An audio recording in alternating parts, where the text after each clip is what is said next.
Hey, welcome everyone to today's webinar, China Tech Innovation Promise or Peril for Global Investors.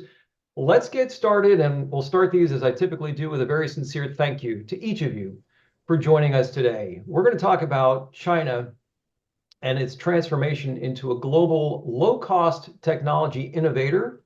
We'll explore aspects of what makes a great technology business, and we'll take your questions as well. If you don't know me, I'm Bob Schmidt, Executive Director of the Brandis Center here at UC San Diego's Rady School of Management. I'll be your host and moderator for today's sessions. And hey, just a few rules of the road for our 60-minute ride. We are joined today by two experts on investing in China, Yingbin Chen and Rick Carew. I will introduce each briefly in a moment. I'll ask Yingbin to start our discussion with about 15 minutes of prepared remarks, and then I'll ask Rick to do the same. Afterward, we'll open the floor more formally to questions. I've already got a few in mind. We had a handful tumble in as people were registering for the event. At the same time, we want this to be as interactive as possible. So if you have a question based on something you hear today, click that Q&A button, click the chat button. I'll monitor both of those, and hopefully we can get to all of your questions in the 60 minutes we've got allotted for this session. Now, today we're going to talk about some of the bigger themes when we look at the diverse technology terrain in China. We'll also talk about some publicly traded companies, but we're not here to give investment advice. You may hear some good ideas. You may want to do your own research, follow up, check things out. But before you buy anything, before you sell anything, before you sell anything short, we urge you talk with a financial advisor, talk with an investment consultant. Again, this is for a conversation really today and to share some interesting information. Before I introduce our experts, one other very important announcement. Today's event is sponsored by a very generous donation from Brandis Investment Partners. So let's start with our introductions, and I'll start with Yingbin. She's a director with the Investments Group and a senior analyst on the technology research team at Brandis Investment Partners. She's also a CFA charter holder and a limited partner of the firm's parent company. She joined Brandis more than 24 years ago and has been covering the global tech sector for more than 2 decades. Yingbin has visited China regularly over that period, and her last trip there was about 2 weeks ago. She grew up in China, was educated there, and still has numerous high-level connections. She's also a member of the Brandis Center's advisory board. So Yingbin, thanks very much for joining us today. Our other expert, Rick Carew, is an adjunct professor of finance and economics at Fordham University's Gabelli School of Business. He's also affiliated with the Gabelli Center for Global Security Analysis. He's also been a visiting lecturer and/or scholar at the University of Virginia and NCCU in Taiwan. He was a senior researcher at Elliott Management and Asia Finance and Deals editor for the Wall Street Journal in Hong Kong. In addition, Rick advises investors and executives on Asia's financial markets and U.S.-China economic relations. Like Yingbin, Rick is a member of the Brandis Center's advisory board. So Rick, thank you as well for being here. So obviously we've got two experts on China. They've got decades of experience dealing with companies in China, investing in China, living and/or visiting China. So I'm very confident we're in good hands for today's discussion. And again, thank you so much for joining us. And with that, let's turn things over to Yingbin to get us started. Thanks, Bob, and for your introduction. And hello, everyone. Really glad to be here to share with you my observations and thoughts on the Chinese tech sector. So when I use tech sector, I use it broadly to refer to quite a few sectors that involve electrification, digitization that's on top of computing and communication, and computerized intelligence, including automation and artificial intelligence.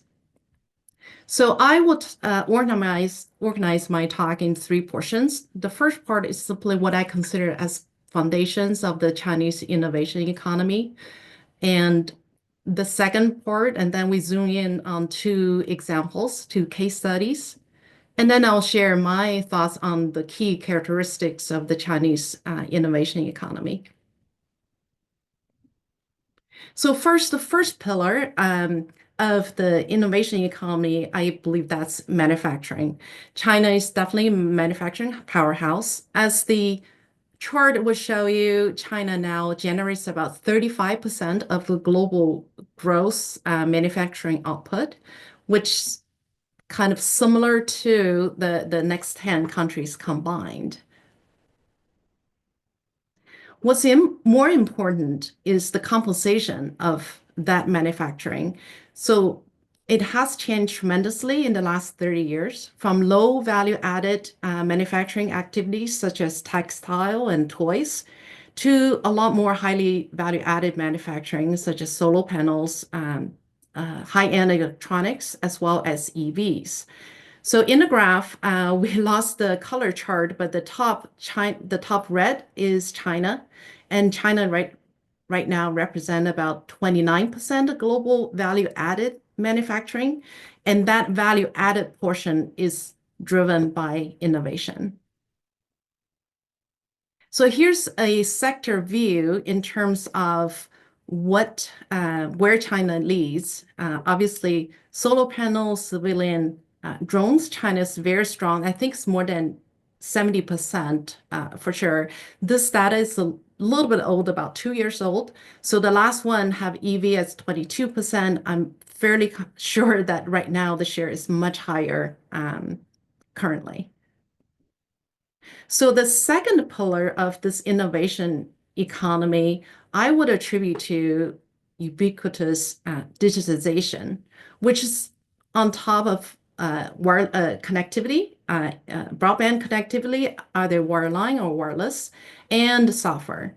So it's something really you have to be in China to experience it. From e-commerce, where you can order just about anything, from goods to services, to travel, and then social media apps. Tencent WeChat truly is a super app where Chinese people pretty much live in it. And payment is through your phone almost anywhere to any sort of payments, either from a store or paying to a grocery or like a street food or street small vegetable stand. Now, next, the third pillar of this innovation economy is scientific research, which often is not talked about, but I think is really important. The Economist in June last year said China has become scientific superpower, and the basis for them to say so is in this chart. These represent the very top scientific journals and the high quality publications. And you see China has really become a leader on a global basis, has surpassed European Union as well as United States. So I know earlier on this year when the DeepSeek news came out, it took the West by surprise. But I remember also saying that for like a summary of the leading AI research papers published by a leading AI journal by universities, the top 4 universities were all from China, ahead of MIT and ahead of Stanford. So in that sense, the DeepSeek moment is really decades in the making. Next, I'm going to zoom in on 2 examples, and they're really fairly recent. The first is Tesla versus BYD. I'm sure everyone knows who Tesla is, really the pioneer in electrical vehicles. And BYD is this Chinese electrical vehicle or new energy vehicle companies. So this chart covers the last 3 years. At the beginning, they're neck to neck in terms of global wholesale volume. At the end of the last quarter, 2024, BYD's sales volume is almost 3 times as that of Tesla's. This table is a quick summary of each company's product launches in the last in Tesla. In the case of Tesla, last 3 key product launch. And in terms of BYD, I summarize a little bit more because I only capture what came out in the last year or so. Basically, Tesla, BYD, Tesla, we kind of all knew about it, so I won't go over. For BYD, they have two major platforms, one for plug-in hybrids, another one for their battery EVs. And each platform gets refreshed every 3 years with major innovations embedded in the platform. And then on top of these two platforms, they would have 25 plus models, and each model would get facelift every year. So the next slide lists three major innovations that came out within the span of a year. And I won't go into detail each of them because it could easily take up 5 to 10 minutes each. But they clearly they clearly differentiated BYD in a very competitive EV space. And another thing I want to point out is almost every one of them are internally developed. So my next example is Apple versus Xiaomi. Again, we all know Apple is the really leading smartphone vendor, number one in terms of value. What people may not know is that Apple had a 10-year effort to get into autonomous EV. It's called Project Titan, and the estimated cost is more than $10 billion, and it was scratched in 2024. It was all reported in an article in New York Times. Now, in comparison, Xiaomi is a Chinese smartphone maker, and they kind of got into EV 3 years ago because they were at the time temporarily being put on this what's so-called a CMD list, and that make their handset business a little bit in peril. Now, so they decided to get into EV in 21, and by March 24, they launched their first car, and it was delivered in April 24. Later this year, in summer, they will launch their SUV. So how good is, and one more last thing I will point out is that Xiaomi actually is not a outsourced car. They design it themselves and manufacture it themselves. So how good is Xiaomi's car? So March 24, they're zero because they just launched it. This is let me explain this, go over this chart quickly. So is Tesla's wholesale in China versus Xiaomi. And Tesla wholesale includes some exports from their Shanghai factory. So the dark is Tesla 3, which is the sedan version, which is the version that Xiaomi's first car kind of competes against. And light blue is Y, and Xiaomi doesn't have a corresponding product until summer this year. So what we're looking at is that Xiaomi from just barely a year has caught up to Tesla. In fact, from pure sales point of view, I was told that Xiaomi actually exceeded Tesla's Tesla 3 sales in the last 3 months. So ignore the last very small, low Tesla Y sale. That's because product turnover, they're refreshing, going to the next one. So that impacted sale a bit. So, so that's how successful Xiaomi is after 3-year effort in the electrical vehicle. So I've been, like what Bob said, been visiting China, and especially post-pandemic, every visit prompted me to think, what explains for China's rapid ascent in the innovation economy? So I got a few what I consider as the key characteristic of this economy. They are the innovation ecosystem as the incubator and the competition as the rites of passage. So let me start with the ecosystem. So the first part of the ecosystem is human capital. China graduates about 1.4 million engineering college grads every year. And you see a clustering of either scientists working on a leading edge research. For example, in Hefei, they are actually about 1,000, what I read, about 1,000 nuclear plasma scientists working in fusion technology. And fusion basically is considered as holy grail for clean energy, even though the target commercialization would be 10, 20 years away.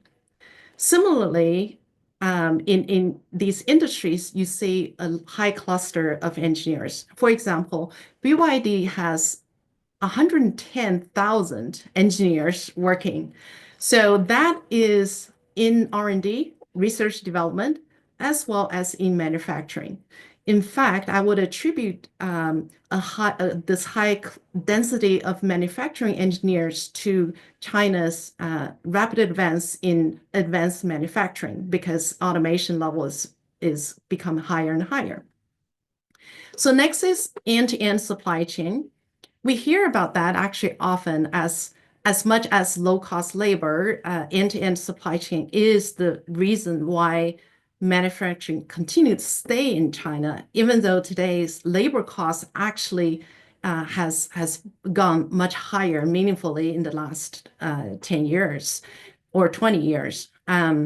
So it is the reason for manufacturing stay, but it's also the reason for a rapid innovation. For example, I heard people telling me that when they have an idea, they want to have a prototype made. So in China, you can have it made in maybe a week or two or three, and then fairly cheaply. So you can change and modify. And so that enables that rapid iteration of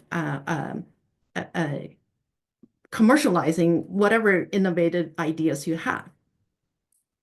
The third factor, I haven't heard talked about often, but this is really my personal experience.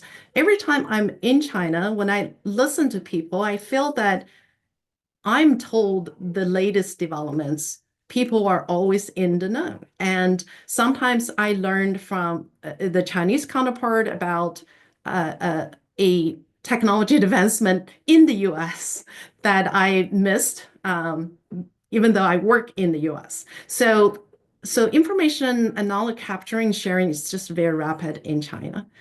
I also attribute the excellent public infrastructure, mostly transportation and logistics, as a enabling factor for innovation. And lastly, I think over the years, the policy support for innovation sectors has become more targeted and more fine-tuned. So the result is that innovation in China is low cost and very fast. And often I'm told that the cost of doing something is 1/5 to 1/3 of what it would cost in the US and easily twice as fast or faster. So this rapid iterations of small steps of innovation then accumulate really fast over time.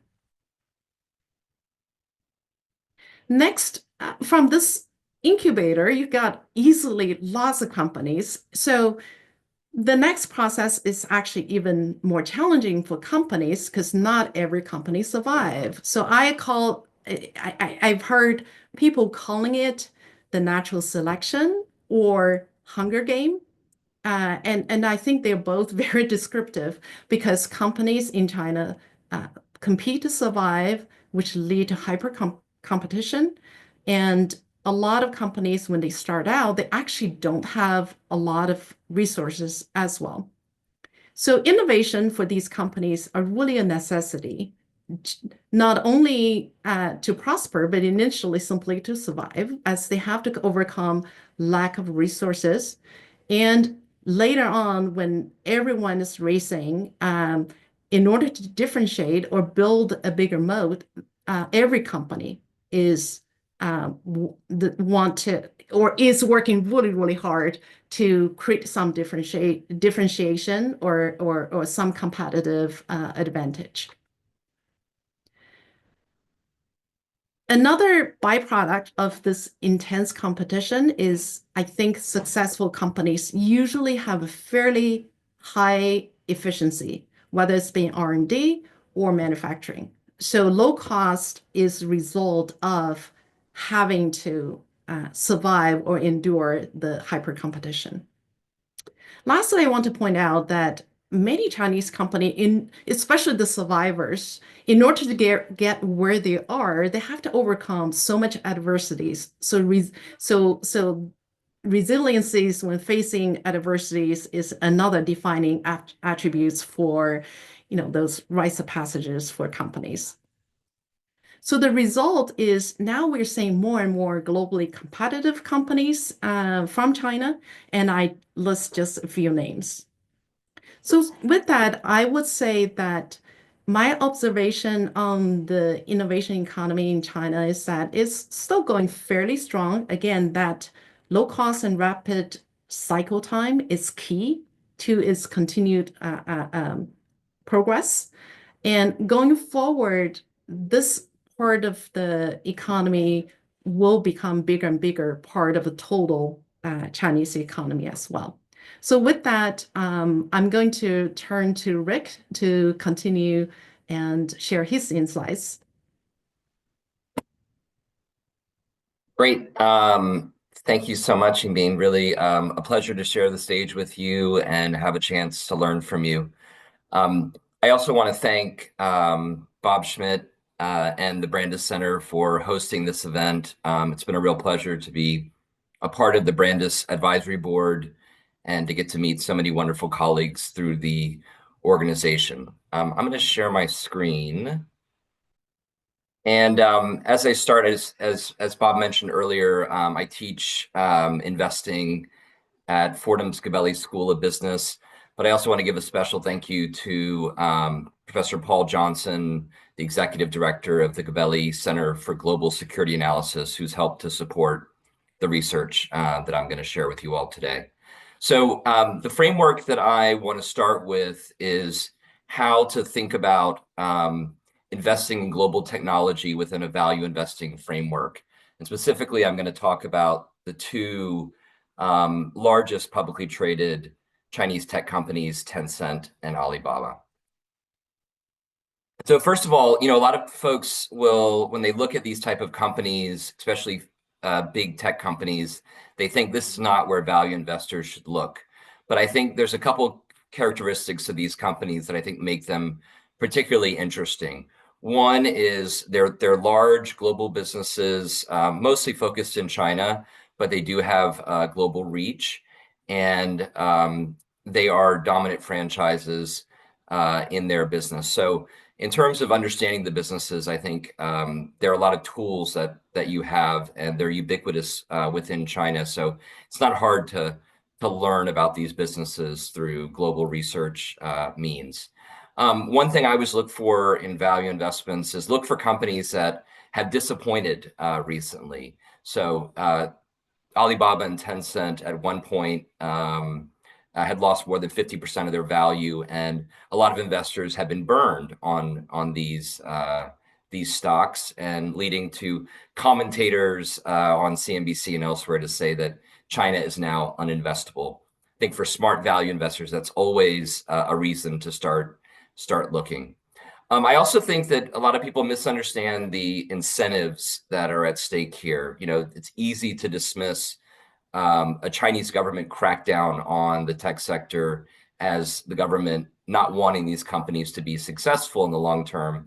But I think when you take a step back, it's sort of obvious that these companies are huge employers and engines of economic growth and innovation, and that in the long run, these companies are important for the Chinese economy to be successful. There's also a lot of incentives for the management teams to pursue strategies that improve share prices, including buying back shares and helping to support their own personal compensation and wealth, which these companies have generated huge amounts of wealth for tech entrepreneurs in China.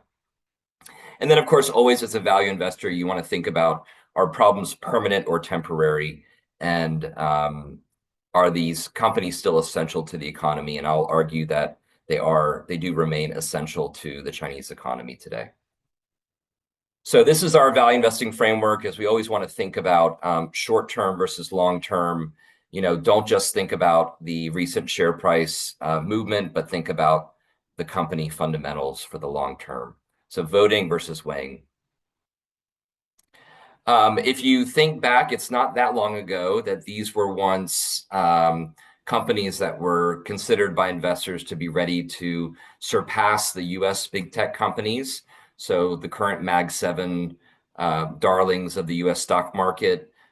In 2020, many investors thought that Alibaba and Tencent were on the verge of overtaking them as the world's most valuable companies. And certainly they were at that point within the top 10 in the world.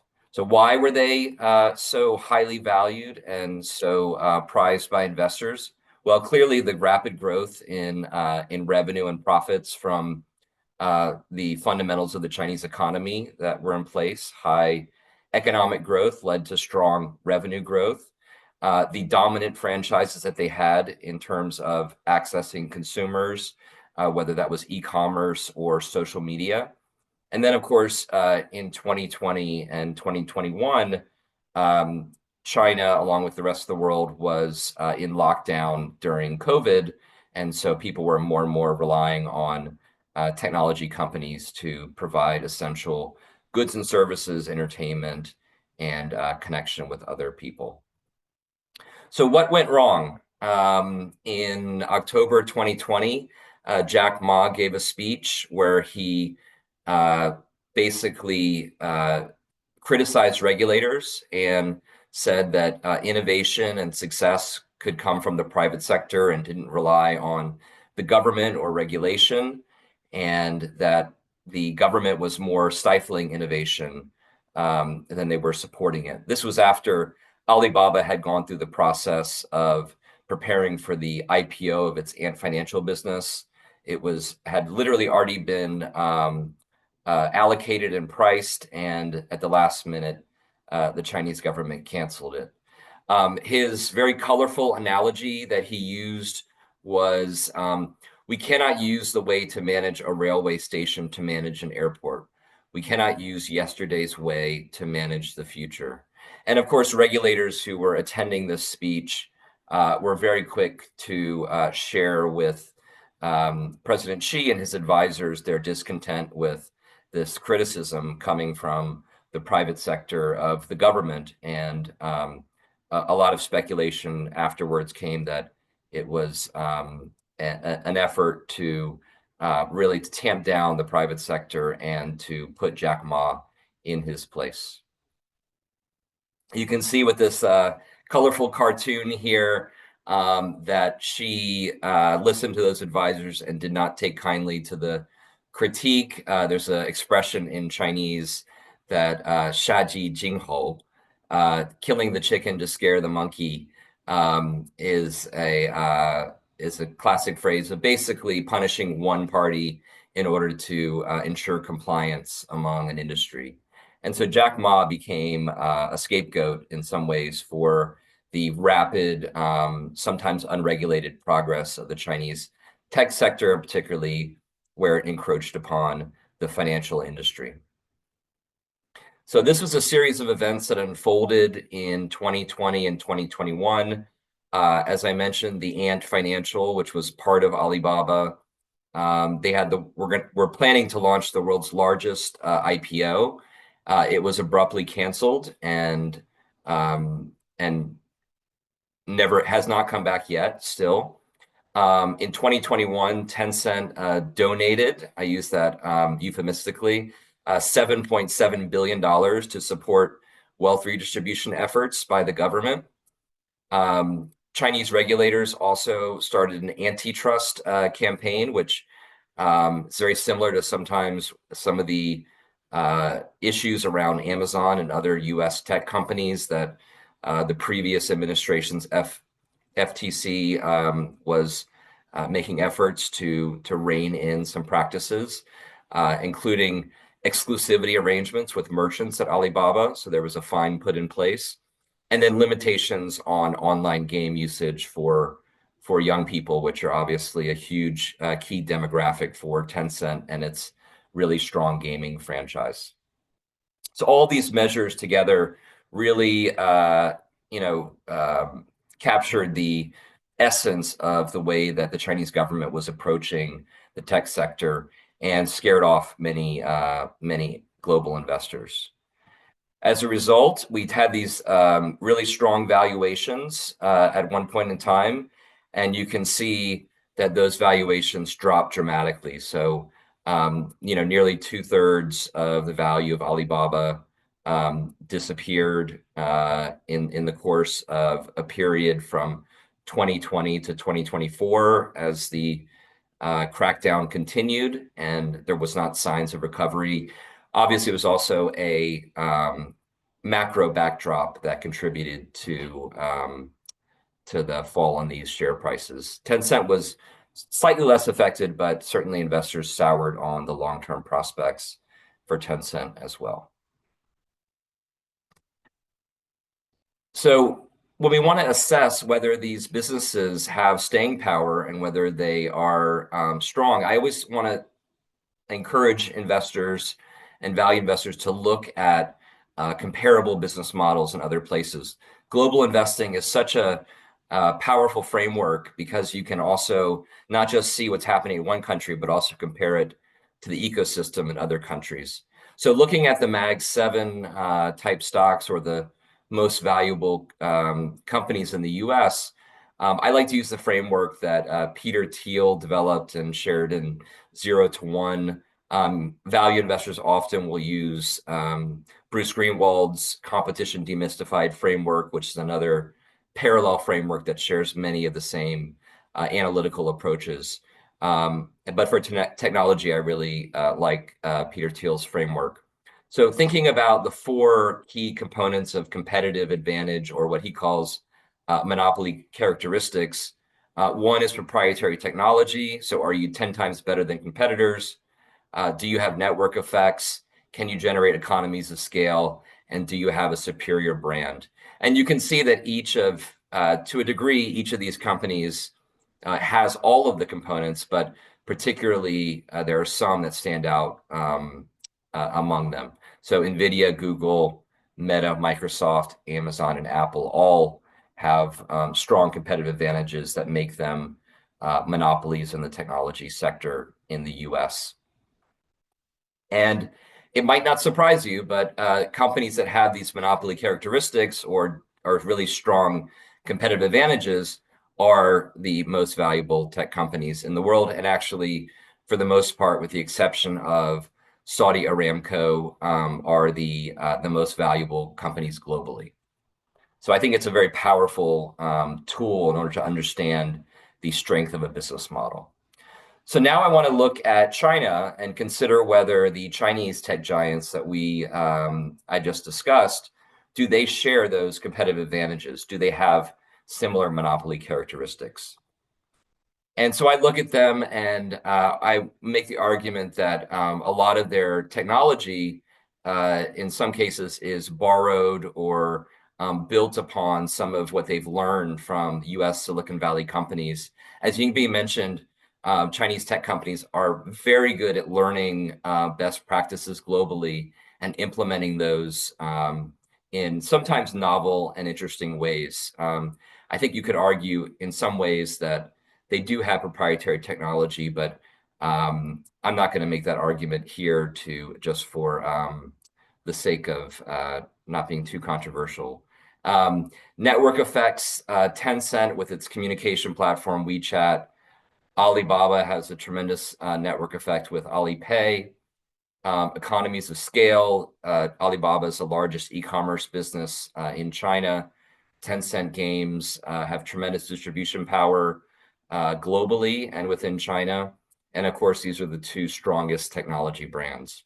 So I argue that these companies, in ways that are maybe even more powerful than their Silicon Valley counterparts, have all of these monopoly characteristics or long-term competitive advantages.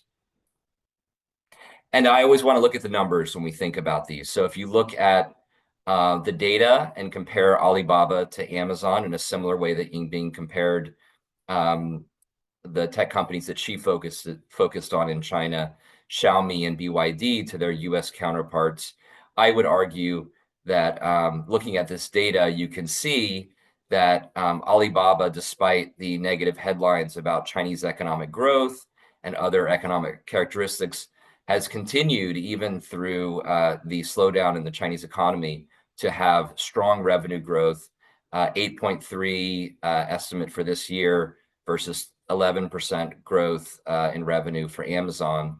And similarly, actually even better operating margins than Amazon.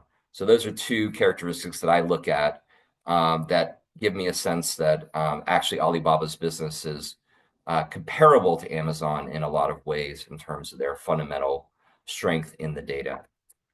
When you look at Tencent, similarly, and compare it with Meta, its closest counterpart in the US, you can see that revenue growth rates at 10% roughly for 2025 is slightly slower than the growth in Meta's forecast for revenue growth, and slightly lower operating margins compared to Meta. So these businesses are, you could argue, maybe slightly lower quality than Silicon Valley businesses, which have a greater global reach, but I wouldn't say they are dramatically different. And you can see a lot of shared characteristics in the data. So 2025, when we were starting to plan this session, came right around the same time when Beijing announced stimulus measures in September. That sparked an interest in Chinese tech stocks. David Tepper famously went on CNBC and said, "Buy everything in China," a parallel to his call in 2008 to buy everything in the financial sector and economy in the US after the financial crisis. Sometimes there's a disconnect between those observing Chinese policy and the policy cycle, but there were no follow-on measures immediately to satisfy the market's demand. And those of us who I think follow the political cycle more closely have been expecting more measures to come out this spring around the Yanghui, which is the political meetings in March each year. We've seen more and more steps by China to roll out some of its efforts. As Yingbin mentioned earlier, DeepSeek really sparked interest in Chinese technology companies and particularly Chinese AI development. Alibaba's shares have benefited from that to a large degree as the easiest to invest in publicly traded Chinese stock that has a large AI business. I would also argue that Tencent benefits very much from some of the AI developments in China. And then lastly, I think there's been a reconsideration, and I would just encourage investors to continue to think about whether these companies are still essential for Chinese consumers. This is a photo that really illustrates how far we've come. So this is a meeting of Chinese tech leaders in February, and Jack Ma shaking hands with Xi Jinping, which I think not a lot of observers would have expected even 6 months ago. And what was the result from September when these stocks were in the doldrums? We've seen a pretty strong rebound in their shares, not back to the levels that they were in 2020 or early 2021, but some significant gains for investors who were early on this theme. There's a chart of what that movement looks like, and you could argue, oh my gosh, look at this sharp rise in the shares. Is all of the gain now fully baked into these stock prices? And I would also remind you that share price movements are in the eye of the beholder, or how long you've owned the stock. And so I'd also encourage you to look at the 5-year chart of these companies and see that they're still down substantially from those peak valuations. Just looking at the numbers, just comparing once again the valuation component, in addition to the fundamental business models. If you look at Tencent and Meta, Tencent still trades at a pretty strong discount to Meta's stock, and then similarly Alibaba trades at an even more dramatic discount to Amazon. Just a few potential catalysts I'll highlight with Alibaba, particularly the DeepSeek interest and the artificial intelligence business there as one potential catalyst that investors are looking for to see this stock continue to generate strong returns. Alibaba's been an aggressive repurchaser of its own stock, buying back 7.4% of its shares last year. And then there has been increased interest from mainland investors to buy their shares in Hong Kong. Many more catalysts that could potentially cause a realization of value, including, I would point out, the potential for a revival of the Ant Group IPO. No indication that might happen in the very near term, but rumors occasionally surface that could be given the go-ahead. And I wouldn't be surprised to see that happen in the next year or two. For Tencent, they continue to have a dominant ownership of the Chinese consumer. And I would also just point out just one of the strongest management teams in China. If you look at their track record of investing in growing startups and being able to time sales well, they've done a tremendous job. And they're also aggressively repurchasing shares. So I look forward to your questions, and thank you again to Bob and Yingbin for sharing the stage with me. Rick, thanks very much. Yingbin, thank you. The background, the environment for innovation, advancement in China is certainly terrific. Rick, you did a great job outlining some specific companies. Can we talk about the big issue, especially from the perspective of US investors, tariffs? Now, Trump slapping tariffs on not just China, but a lot of other countries. How does that play out for investment opportunities in China? How do you guys think about that? I'll take a first stab at it. Thank So China has diversified since the last round. And so if you look at the China export to US, it was, I think 20 years ago, easily like around 10%. Right now, it's actually below 3% as 3% of GDP. And of Chinese exporters, you can put them in three buckets. The first is what I consider as innovators. So the innovators would have a product from a value price point of view that's truly compelling. So these companies typically do have long-term planning. So it's a little bit business as usual, taking into consideration of tariffs. So, and I give you example. I know like Hosai is China's leading LiDAR company. LiDAR is used for autonomous driving. It's a laser, detect 3D distance in 3D. Anyway, so the products really they're selling like $300 per sensor versus US selling $1,000, and the product feature functionality is more advanced currently. So they have a lot of room to maneuver. And another company, BYD, I talked about, they're right now just not in their planning. They have global expansion, but right now, US is not in the picture because that complex picture. The second bucket, I just mentioned it quickly, is really the low value added manufacturing, where China has already lost advantages and has already moved out of China into like India, other Southeast Asian countries. And the third bucket probably is the hardest. That is in China, they have a slight cost advantage relative to move to Vietnam or India or Indonesia, but the tariff moved higher. And a lot of, and also the smaller vendors. So they are probably have the most difficulty, but I would think at this point, collectively, they're smaller.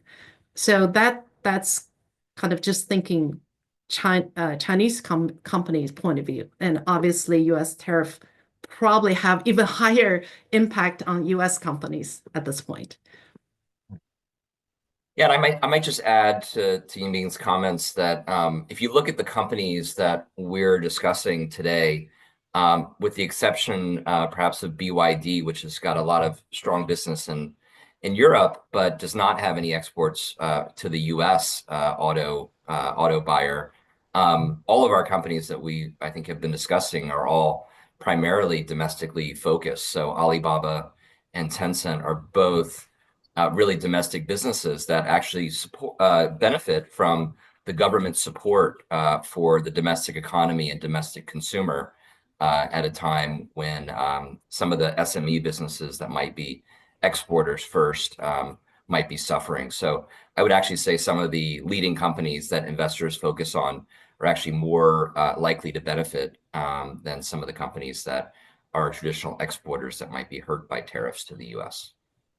Rick, thank you. That's a great point. And I was thinking about that leading up to this event and thinking about the question, because to me, the playbook on tariffs, right, is to look at domestic focused companies, utilities, for example. But I was wondering, all the companies that we talked about today really are deriving a lot of their revenue from China. You mentioned BYD, maybe an exception to that rule. And then the other thing with that is, correct me if I'm wrong, but I saw some positive news coming out of China a week, 2 weeks ago. Consumer sentiment is starting to improve. Now, granted, that's one data point.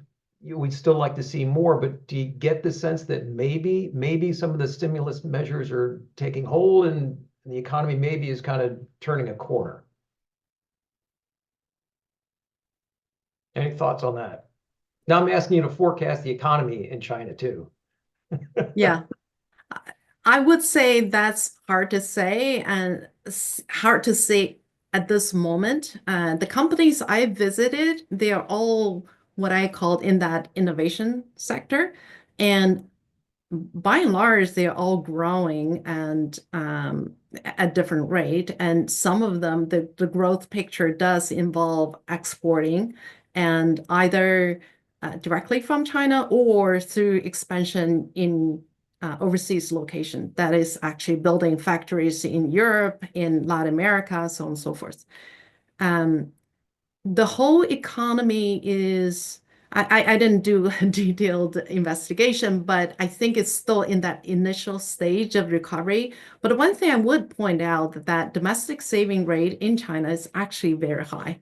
So it is, I think that the conditions is definitely better, but when will the materializing in kind of GDP numbers, that's yet to be seen. Yeah. Okay. Now, of course, we get a number of questions about what could go wrong. So I've heard questions about U.S. technology export control on China's semiconductor and or AI development. What's the likelihood of that? What's the impact of that? Do either of you want to tackle that one?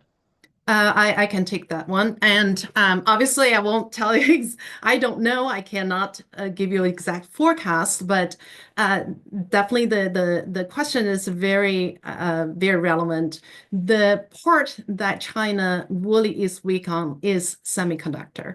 And the critical technology is mostly in semiconductor equipment, especially in lithography. So because and there's a technology control is basically China is the ASML, which is the Netherlands EUV provider. They cannot export to China the latest equipment. So China basically is trying to internalizing and increase self-sufficiency ratios. So in the short term, definitely it delayed the progress. Over the longer term, it's harder to tell because the easier steps, I just read literally every day you see news that China's making progress, starting with the lower end and gradually moving up. So the semiconductor self-sufficiency ratio is increasing every day or every year, although we don't know when the last step might get through. And similarly, AI, there's the export control of NVIDIA's latest and greatest GPUs. So I think the impact, I think in two ways, in two parts. One is for the true large language models, the models that can be PhDs in every subjects and great at everything. Those tend to require huge amount of GPUs, and I think that US will lead. But if you think of a specific task, as soon as you think that way, then the amount of computing is actually much smaller. And that can be really hundreds, even thousands of different applications. And I think I wouldn't be surprised where you see like hundreds flourish boom in China in terms of AI applications. For example, China is strong in drones, and now they're using drones plus vision and plus AI to do precision agriculture. And uh, automation, I see more applications as well. So there are just lots of these specific AI applications that I think China is actually going to be very strong in. Yeah, Yingbin, you and I chatted about a week ago, I think, about automation. Maybe it was BYD, I forget the specific example, but setting up the lines for production. It's highly, highly automated. And it's not just the manufacturing sector. You're seeing that in other sectors as well, correct? Right. I think the two examples I'm aware of, one is actually Huawei's, one of their factories, and I believe Xiaomi's factory is also extremely automated. And but every like that the progress is constant because more than half of the global robots, industrial robots, are installed in China. And China itself is investing in that. So China actually also has domestic supply of a lot of automation equipments.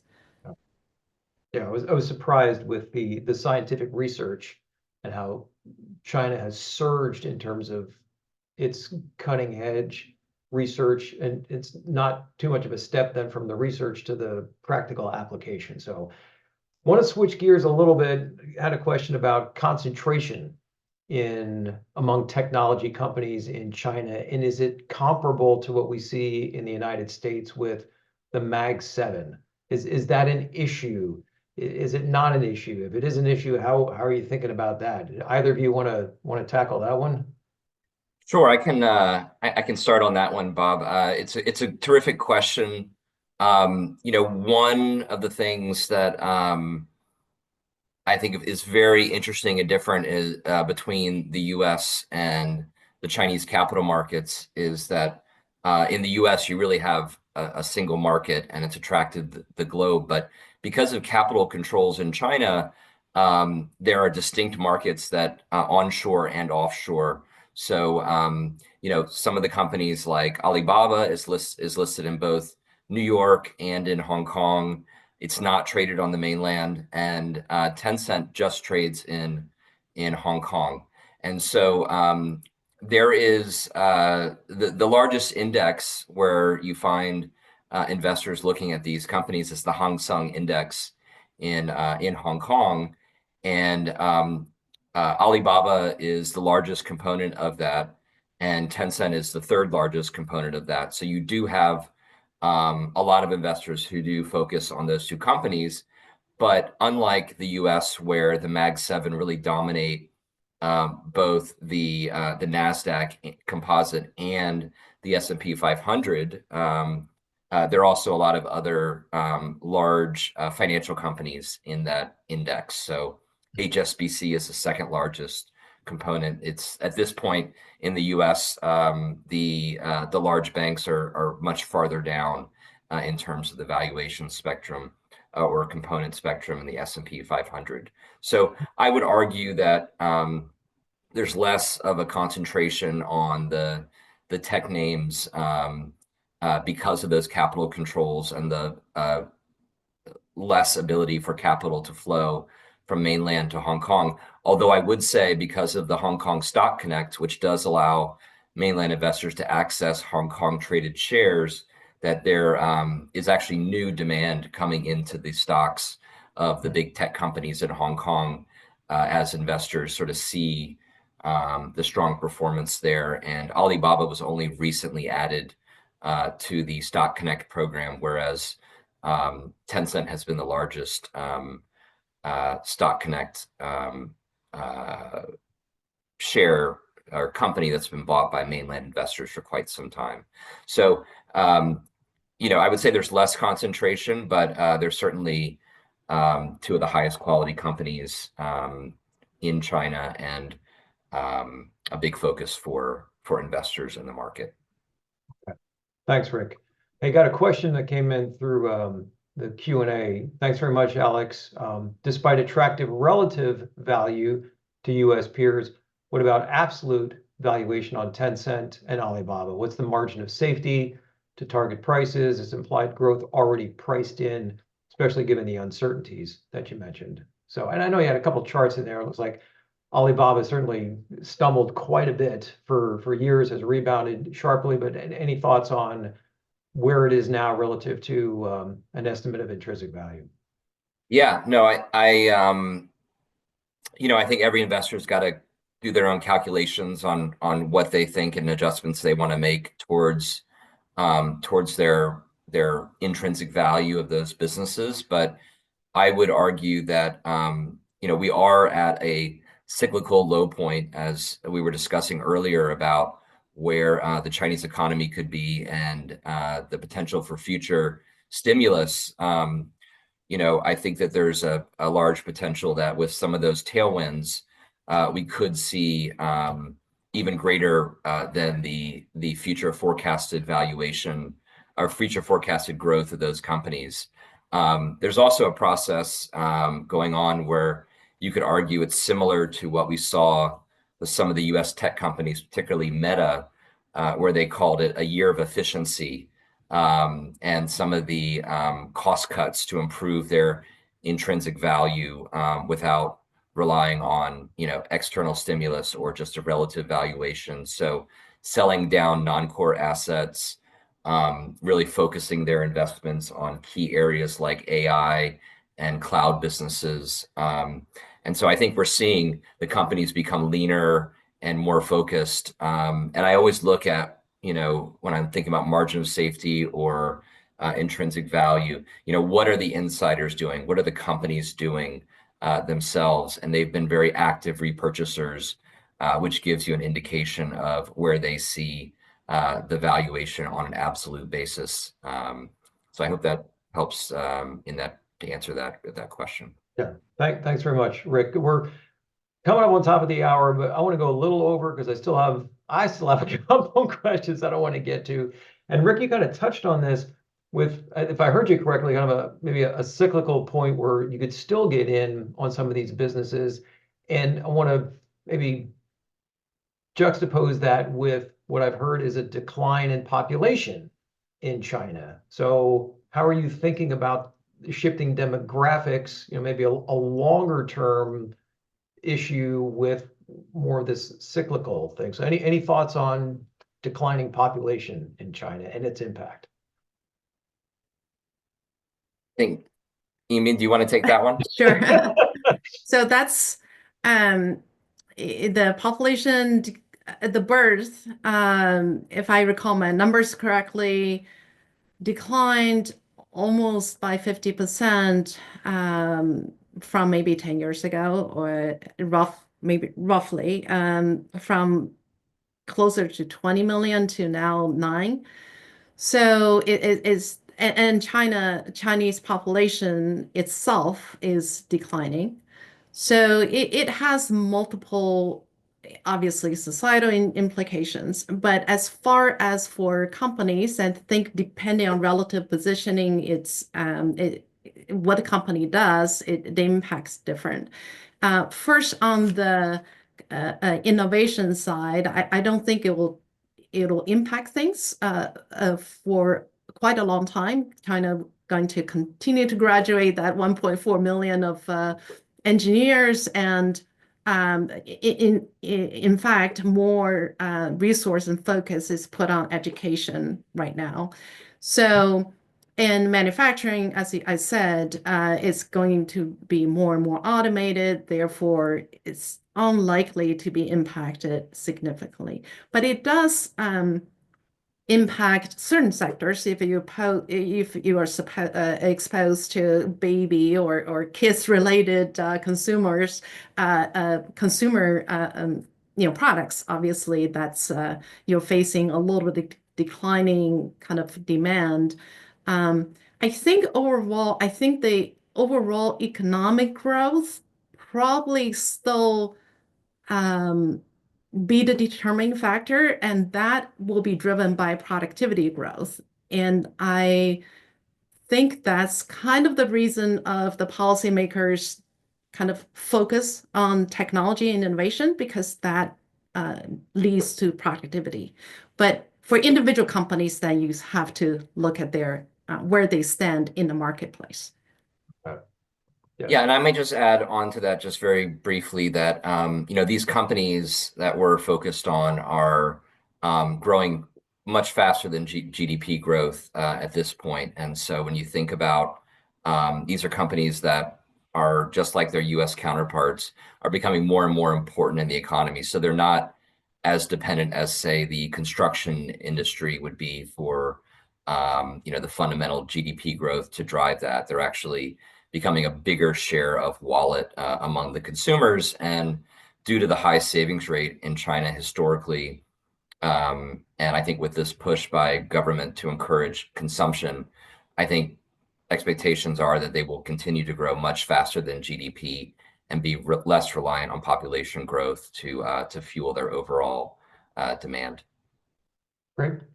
Thank you. And hey, we got a question from the audience. I had a couple of questions on my own. Anything either of you want to touch on that we didn't ask about? One key point that you wanted to share but didn't get a chance to. And you can say, no, we hit it all, or if there's any kind of closing comment you want to share, feel free. I think that, again, like look at the big picture, to look at the stock market valuation. I think US is about 4% of global, of more than 4%, maybe 4.5% global population, about kind of 25 to 30% in terms of GDP nominal, and lower in purchase parity in global GDP share. But US stock market is around 65%. I don't know on a daily basis, but very high relative to other share. China, the GDP share is probably in the high teens, and the purchase parity power GDP share is quite a bit higher.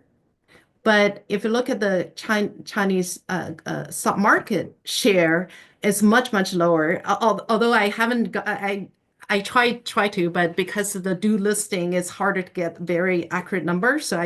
But from a stock market to GDP, US is more than 200%, and China, the greater China is much less than one. So I think that coupled with that emergence of a lot of innovative and globally competitive companies, it's actually a very good fishing pond to find some good investment candidates. Great. Yeah, I might just add on to that. One thing I always try to remember as an investor is, just to to really think about where things could be in 12 months or 18 months or 2 years.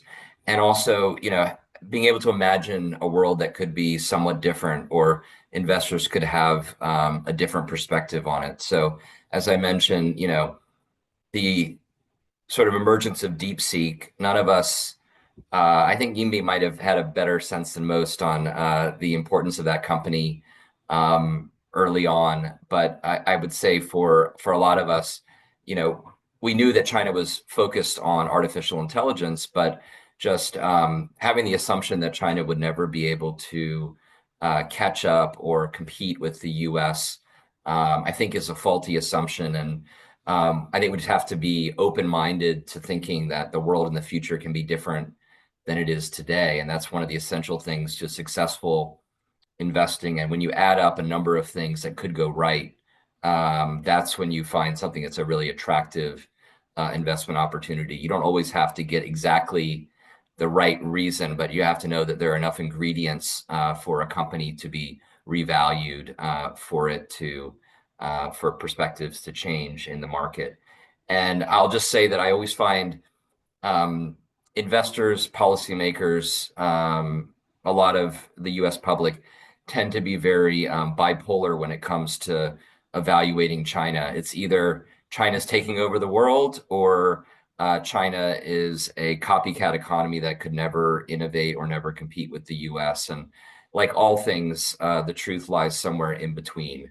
And I think the more that we can really use data and thoughtful observations rather than rely on a political viewpoint or the fear mongering that sometimes comes out of Washington, or competitive messaging from companies that compete with Chinese companies.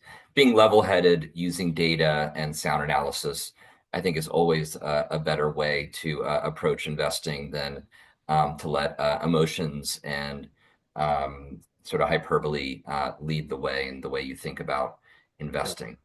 Yeah. Well, very well Completely said. agree. Yeah. I agree with that completely. Yeah, as a research center focused on value investing, very well said, and love the charts that you showed there, the voting machine versus the weighing machine. Ben Graham and his Intelligent Investor would be very proud of that. So, hey, we're going to wrap things up, and I want to see if I can share something, which doesn't look like I can. I don't even know how to do this. What do I do again for a living? Oh yeah, I manage a think tank. I just was going to say, if you're interested in connecting with the Brandis Center, if you want to get on our email list, please contact us. We've got a couple other webinars coming up later this year on private and public equity investing. And perhaps inspired by today's session, we'll look at artificial intelligence and investing. And I mentioned this before, it deserves to be repeated. A big thank you to Brandis Investment Partners, the firm, for generously sponsoring today's event. And also, we talked about the landscape in China. We talked about some specific companies. Again, please talk with a financial advisor or an investment consultant before you do any investing. So thank you once again, Yingbin. Thank you once again, Rick. And thanks to each of you for joining us. So with that, I'll say this concludes our session for today. Thanks, everybody.